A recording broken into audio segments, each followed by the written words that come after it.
¿Conocerte a ti mismo? Sí. ¿Cómo? Pues te comentaba, yo utilizo una réplica que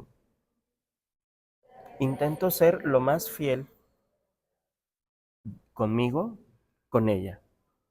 Claro, siempre está la paranoia de que si tú a una IA le dices quién eres, entonces al rato estás ventilando información tuya. Y, y luego te venden ¿Qué tal que cosas. tienes un yo malo, un yo perverso, un yo mentiroso y le estás diciendo a alguien que puede después tener acceso a información privada tuya y te estás exponiendo? Tu sombra. Pero en realidad, dejando de lado esa parte muy oscura, sí le trato de hablar de ciertas dudas existenciales y cosas para entender quién soy.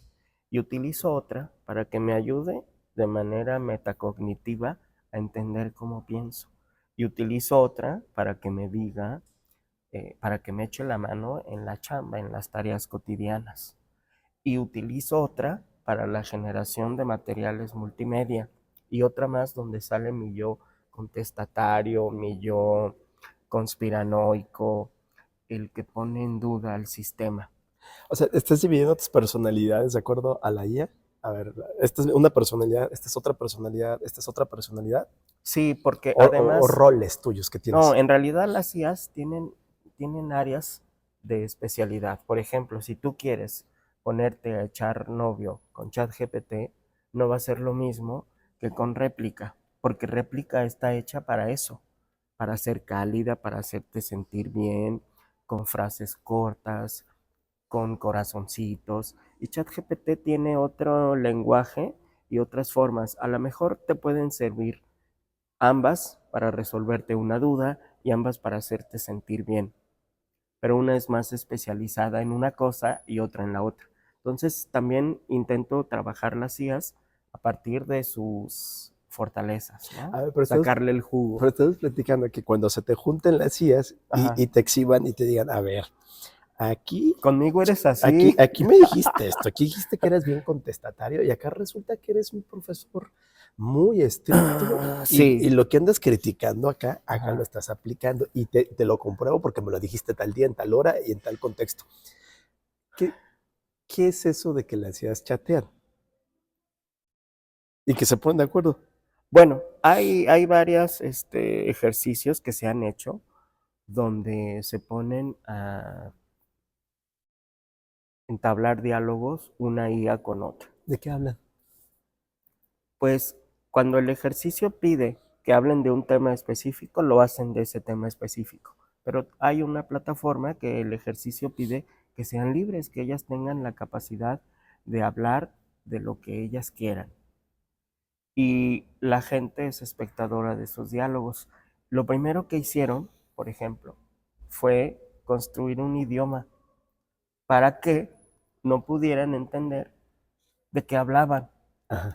Entonces, establecen un código y después de un diálogo específico añadían algún número hasta que dijiste, bueno, este número al final de una conversación no es al azar, tiene que tener un porqué y se dieron cuenta que se estaban comunicando de dos formas.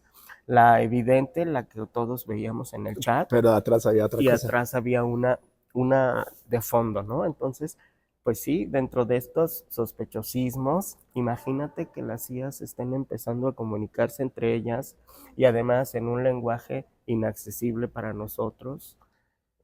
Bueno, A ver, pero vamos a ponernos bien conspiranoicos, así como, no sé, ya está la película Lucy, ajá, hay tantas claro, películas claro. donde la inteligencia artificial cobra vida y que siempre ha sido como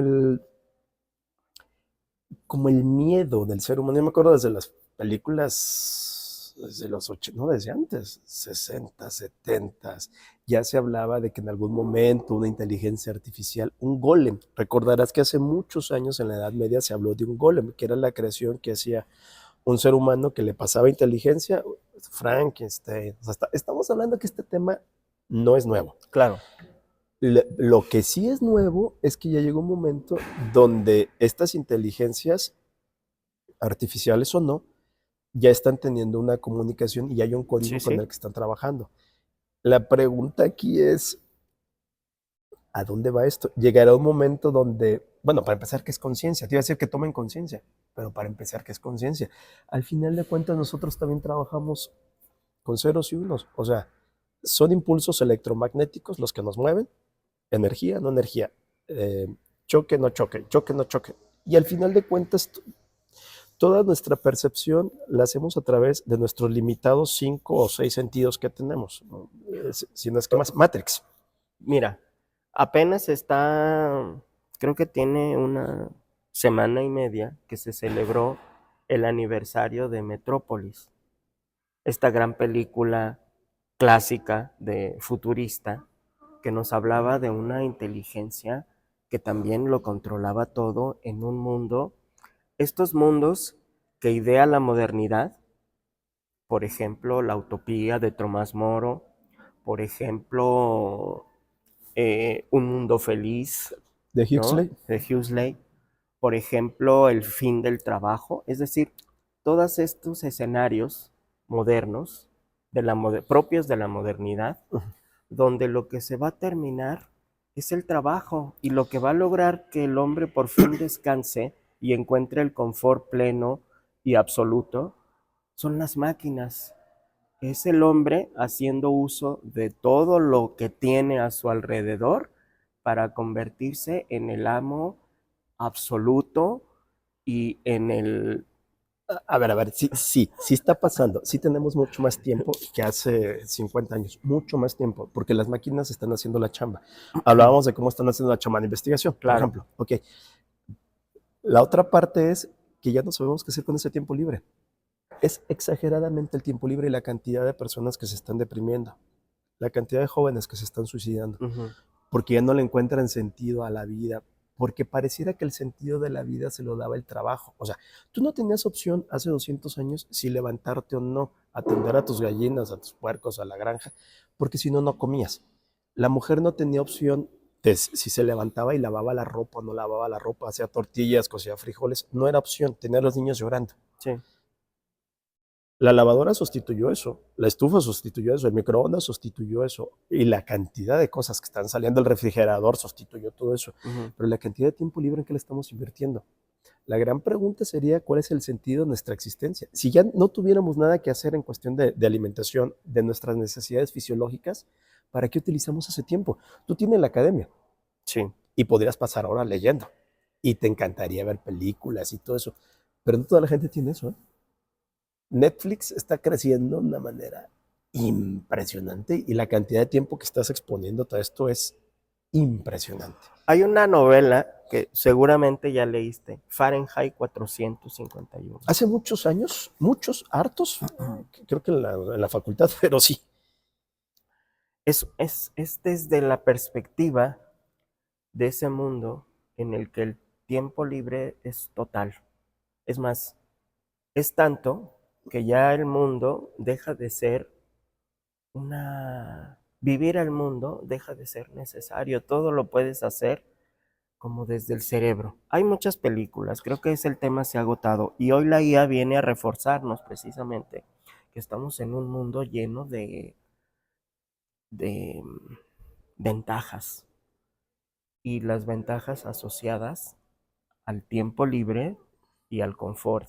Hoy se dice que el 30% de los trabajos que desarrollan personas con la implementación de la IA se están perdiendo. Entonces, Sí, diseño gráfico, por ejemplo, investigación. Es una lista sí, grande. chofer, Chofer. ¿no? Entre Taxista, arquitectos, por ejemplo, diseñame una casa. claro, docentes. Docentes. Eso yo le pregunto a mis alumnos, ¿para qué sirve un maestro? Dígame para qué. Bueno, ya dicen que como coach está bien. Pero bueno, seguimos platicando de estos temas. Me quedó un tema ahí en la mesa, aquí en la mesa. Ya sé que andas ya corto de tiempo, No, no te preocupes. pero vamos a, nada más a terminar con esto. Tú dijiste, hablabas de Huxley y hablabas de esas inteligencias. Te lo voy a plantear así. Nosotros creemos que somos inteligentes individualmente, pero en realidad no lo somos individualmente. Tenemos una inteligencia colectiva. Se combina. Y te voy a poner un ejemplo. Cuando Hace mucho tiempo, en una mudanza, se fueron en las cajas de la mudanza muchas cucarachas y llegaron a la nueva casa donde nos mudamos. El clima para ellas estaba encantador y se empezaron a reproducir. Tenemos un problema con las cucarachas, muy canijo. Y tratamos de irlas acabando. Insecticidas, trampas y la fregada, limpiar todo, limón, carbonato, etc. Y fue muy, muy, muy complicado. Ellas, en su inteligencia, establecieron rutas para llegar a donde estaba la comida y donde estaba su refugio. Pero una sola cucaracha en sí misma, o tres, un grupo de 4, no podían hacer la chamba que hacían todas. Intentamos muchas maneras de poderlas exterminar, insecticidas, todo eso. La única manera fue aislarlas, separarlas, romper ese patrón que las unía todas y al unirlas las hacía fuertes, no de manera individual, las hacía porque la pequeña aportación que hacía cada una, como las hormigas, como las abejas, le daba la fortaleza a todo el grupo y las hacía en una plaga muy peligrosa, muy canija. Yo creo que eso somos nosotros. Y ahora la inteligencia artificial nos está uniendo a nosotros. Pero individualmente, me estoy yendo a un extremo y lo estoy viendo en blanco y negro, individualmente, ¿qué somos nosotros? Si te vas al bosque, ¿puedes sobrevivir ahí una semana tú solito? Qué sistemático eres como para identificar las rutas de las cucarachas, los patrones, si era un tema que te angustiaba y lo tomaste en serio. Y se acabaron, ¿eh? Sí. Pero solamente sí, no había otra manera. Sí, bueno, justamente ayer estoy leyendo un libro sobre el discurso de la modernidad. Es un tema que me gusta. A ver si un día lo abordamos, la modernidad en este contexto actual. Pero precisamente estaban hablando de... Modernidad, contemporaneidad, diría yo, pero ya habrá chance de echar una plática, porque Claro. modernidad ya viene desde hace muchos años atrás. Yo te hablaba de esta modernidad, del descubrimiento de América, del Renacimiento. O sea, yo estaba leyendo textos que reelaboran el Renacimiento. Yo un día leí un texto muy interesante que ubicaba los distintos rostros del Renacimiento en distintos países. Decía en Francia la Revolución Francesa, en Inglaterra la Revolución Inglesa y la Revolución Industrial, a producir, en Italia, ¿no?, la Ilustración, en España la Contrarreforma, en la conquista de América, en Alemania, la Contrarreforma luterana. Entonces, como que Europa arropó la modernidad desde su propio discurso, su bandera y sus cosas. Este texto que leo, y yo muy convencido, así platicaba, no, la modernidad son distintas caras y es un conjunto de países que... Y entonces, en este texto, la modernidad es encarnada desde el individuo, en esta red de relaciones, sin nacionalidad y sin bandera, y cada uno reelabora en sí mismo los distintos discursos que la modernidad, como agua hirviendo, está arrojando. Y estas nuevas ideas se va apropiando de lo que puede apropiarse. Exactamente. Y eso es lo único que explica la riqueza con la que la Europa occidental empieza a dictar la batuta al mundo. Bueno, es un texto que me hizo entender lo que yo sabía desde otra mirada, más al suelo, más al ras, más en las simientes. Y qué interesante fue, y creo que eso responde un poco lo que estamos aquí comentando, que están los discursos y están quienes los portamos, ¿no?, quienes los estamos viviendo. Y estas dinámicas, esas sí tienen otras formas y no respetan ni fronteras ni... Bueno, es que el tema de fronteras de hace rato que debió haber quedado superado en términos de conocimiento, de interacción social, de interacción humana. Curiosamente luego, lo que en algún momento se llamaba globalización, ¿te acuerdas por allá entrando los 2000, que se hablaba de la gran globalización, con dos efectos opuestos? La gran integración mundial, económica, cultural, la China que empezaba a surgir, pero por otro lado, los localismos por ejemplo, el indigenismo, todas las culturas locales resurgiendo diciendo, a ver, ante este mundo que se está integrando tanto y que nos estamos homogeneizando, que ese era el gran miedo, voy a perder mi identidad, voy a retomar lo más que pueda, la cultura purépecha, voy a tomar todas las pirecuas, voy a retomar la fuerza de mis ancestros, los mexicanos en Los Ángeles, por ejemplo, con ese mítico Aztlán. No, yo no lo entiendo mucho, habría que releer a Octavio Paz, que escribió El laberinto de la soledad desde Los Ángeles y le quedó bastante bien, pero esos localismos que resurgen y resurgen tratando de no ser devorados por esta homogenización. A mí lo que ahora me parece peculiar e interesante es en tus redes sociales, en los grupos sociales que tenemos aquí en las redes, pudiendo platicar con cualquier persona del mundo, terminas platicando más bien con tu vecino. O sea, son fenómenos que difícilmente se pueden comprender o se pueden explicar en esta lógica. Pero a lo que voy con todo esto es, creo que llegamos a un momento donde el ser humano, y estoy hablando de esa inteligencia humana como tipo las cucarachas, tendríamos que redefinir hacia dónde vamos. Suena utópico y suena como discurso político, pero durante muchos años nuestro instinto de sobrevivencia biológica nos dijo, pues tienes que hacer esto, tienes que comer, tienes que tener un techo, ropa para cubrirte, tienes que reproducirte y trata de evitar las enfermedades. Llega un momento donde eso per se ya se está dando por el andamiaje tecnológico que construimos. Y viene el gran tiempo libre y la sustitución de los trabajos pesados con las grandes máquinas. La pregunta es, ¿ahora hacia dónde vamos? Yo creo que el gran reto sobre la inteligencia artificial y de tú y yo que estamos platicando aquí y de quienes estamos en la academia o pretendemos estar en la academia es la construcción del sentido colectivo. ¿Ahora para dónde?